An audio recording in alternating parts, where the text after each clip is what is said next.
Les masterclass aussi sont là pour faire monter le niveau, essayer que ça ne se transforme pas en festival du greenwashing et donc alerter les étudiants sur la façon dont on pratique la communication responsable.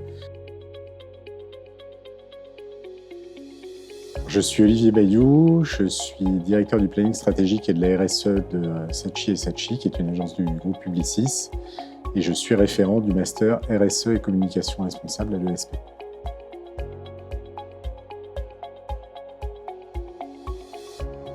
Alors, ce qui me motive à continuer cette collaboration entre Saatchi & Saatchi et Come4Climate montée par l'ESP, c'est le fait que quand on a lancé Come4Climate, on s'est dit c'est pas juste une compétition entre des étudiants sur des sujets RSE, c'est véritablement un projet qui doit embarquer toute l'école et dans lequel Saatchi & Saatchi doit être impliqué, partenaire. C'est bien que ça se fasse dans la durée avec plusieurs éditions. On est très heureux d'être partenaire pour la 3e année.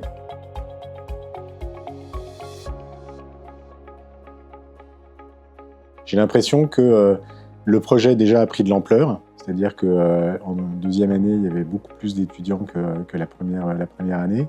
Et puis on a senti aussi que le niveau montait. Alors c'est pas que le niveau de la première édition était mauvais, mais par exemple à la 2e édition, il y a eu un travail aussi d'accompagnement sur la façon de présenter les projets des étudiants et on a senti que ça avait fait monter quand même d'un petit cran le niveau des projets qui avaient été présentés. Alors j'espère que pour cette 3e édition, ça va être encore mieux et qu'on va se régaler lors de la cérémonie de présentation.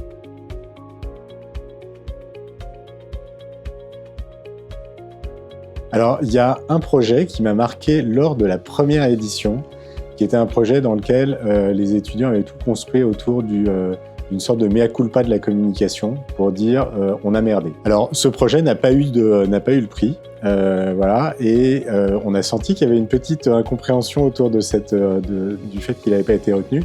Et en fait, moi j'assume totalement le fait qu'il n'ait pas eu ce prix parce que j'ai trouvé que c'était un projet qui était ultra pertinent, mais qui arrivait trop tard. Il aurait dû être fait il y a 4 ans, 5 ans, peut-être même 10 ans par les professionnels de la communication.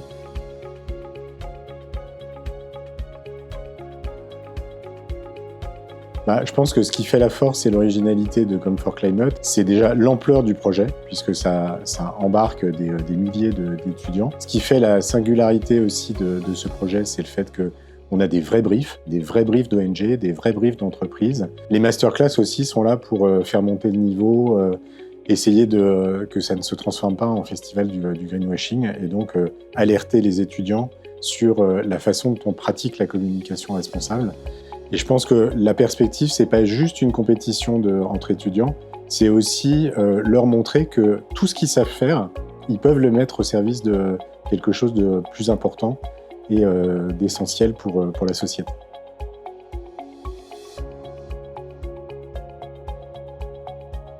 Déjà, je leur dirais, c'est un super bon choix. Et j'aurais envie de leur dire, en fait, aujourd'hui, on ne peut pas faire de la communication irresponsable. C'est aussi bête que ça. Donc, la communication responsable, ça doit tous vous concerner et ça doit évidemment impliquer des étudiants qui sont plus engagés que d'autres, qui ont davantage envie de changer les choses, qui sont peut-être plus impliqués, plus engagés dans des projets associatifs, etc. Mais globalement, la communication responsable, c'est l'avenir de la communication et c'est l'avenir pour tous les communicants, quels qu'ils soient.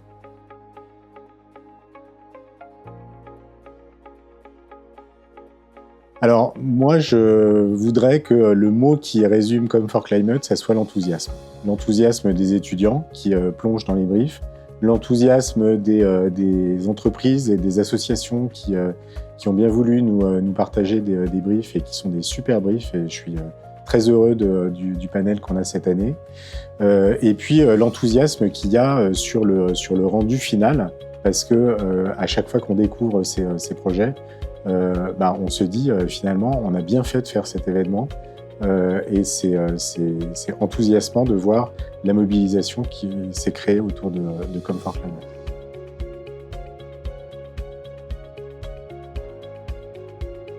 J'ai l'impression que c'est quelque chose qui évidemment passe par la formation initiale et en tant que référent de master, Je vois bien que les étudiants, entre le moment où ils arrivent et puis le moment où on travaille après sur leur livre blanc, par exemple, ils ont quand même progressé à la fois dans la compréhension des enjeux et dans la compréhension de ce que la communication doit permettre de faire.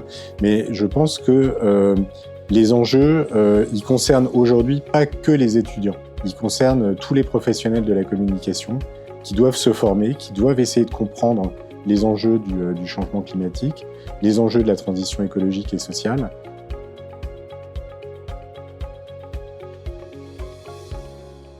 Alors, le regard des clients sur la communication responsable et les enjeux climatiques, j'ai envie de dire, c'est assez fluctuant. C'est-à-dire, et puis c'est assez différent suivant les clients. On a des clients pour lesquels c'est pas essentiel, ou des clients pour qui ça va être important à un moment donné, un peu moins à un autre, et puis à nouveau important. Nous, en fait, notre mission, c'est de faire en sorte qu'ils n'oublient pas ces enjeux, qu'ils les oublient pas, et qu'on soit là pour leur rappeler que ça existe, qu'on soit là pour leur rappeler qu'ils peuvent faire des choses, et puis qu'on soit là aussi pour les aider à faire des choses à travers la communication. Et c'est ça aussi notre responsabilité d'agence.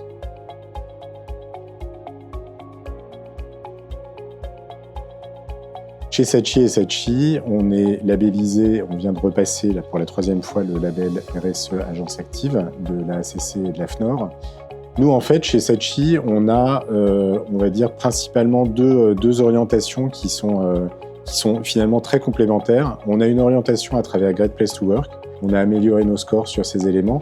Donc, ça veut dire que la façon dont l'humain est traité au sein de Saatchi & Saatchi est déjà à un très bon niveau et continue à progresser. Et puis, il y a un deuxième volet d'engagement qui est plus retraduit par notre feuille de route de redirection écologique qu'on a faite au moment de la Convention des entreprises pour le climat et sur lequel on a embarqué les collaborateurs.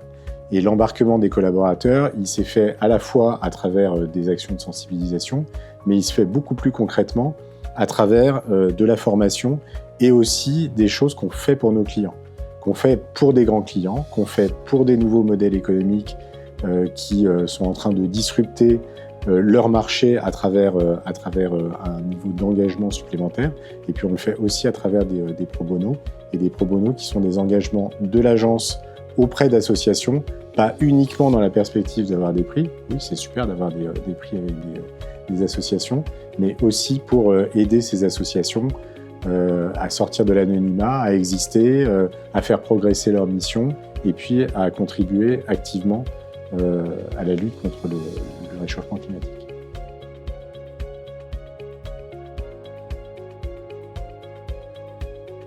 Alors, je pense que ça constitue une sorte de boucle. C'est-à-dire qu'à partir du moment où on commence à être partenaire d'un événement comme For Climate, évidemment, ça nous permet de travailler l'amont de la responsabilité des communicants. Donc la responsabilité des communicants avant même qu'ils arrivent dans les agences ou dans les entreprises. Alors ils y sont déjà un petit peu puisque pour la plupart les étudiants sont en alternance, en master, mais c'est une façon de travailler l'amont. Mais on travaille aussi l'interne Saatchi et l'interne Publicis autour d'éléments de formation et de sensibilisation sur des sujets en lien avec le climat. Donc forcément, c'est une façon de travailler un continuum des communicants, depuis ceux qui arrivent ou même ceux qui se forment pour aller dans la communication, ceux qui y sont et aussi nos clients qu'on a vocation à accompagner, à sensibiliser.